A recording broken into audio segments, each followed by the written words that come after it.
జగిత్యాల జిల్లా మెట్పల్లి పట్టణంలోనే జీవన ఉపాధి దెబ్బతీస్తున్నారంటూ ట్రాక్టర్ యాజమాన్లు డ్రైవర్లు ఓ మాజీ కౌన్సిలర్ ఇంటి ముందు ధర్నాకు దిగి నిరసన తెలిపారు. వివరాలకు వెళ్తే జగిత్యాల జిల్లా మెట్పల్లి పట్టణానికి చెందిన కొందరు ట్రాక్టర్ యజమానులు డ్రైవర్లు అదే పట్టణానికి చెందిన బీఆర్ఎస్ పార్టీ మాజీ కౌన్సిలర్ 23వ వార్డు ఒజ్జల బుచ్చిరెడ్డి ఇంటి ముందు మోరం ట్రాక్టర్ డ్రైవర్లు ఆందోళనకు దిగి నిరసన తెలిపారు. అన్ని రకాలుగా పర్మిషన్ పత్రాలతో మోరం తరలిస్తున్నామని, ఒజ్జల బుచ్చిరెడ్డి వాటిని అడ్డుకుని మా జీవన ఉపాధి మీద దెబ్బతీస్తున్నారని, ప్రభుత్వానికి పనులు చెల్లించి లీగల్ తరలిస్తున్నామని చెప్పినా వినకుండా మోరం తరలించాలంటే డబ్బులు డిమాండ్ చేస్తున్నారని ఆరోపిస్తూ బీఆర్ఎస్ బుచ్చిరెడ్డి కార్యాలయం ముందు బయట ఇచ్చి నిరసన తెలుపుతున్నారు. సమాచారం అందుకున్న పోలీసులు చేరుకున్నారు.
అంటే వాళ్ళు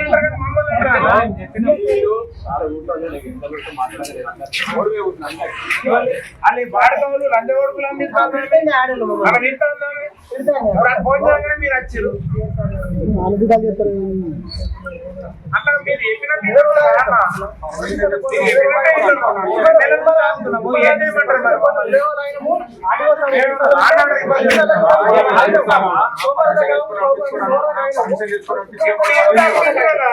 సాగుపడరు మరి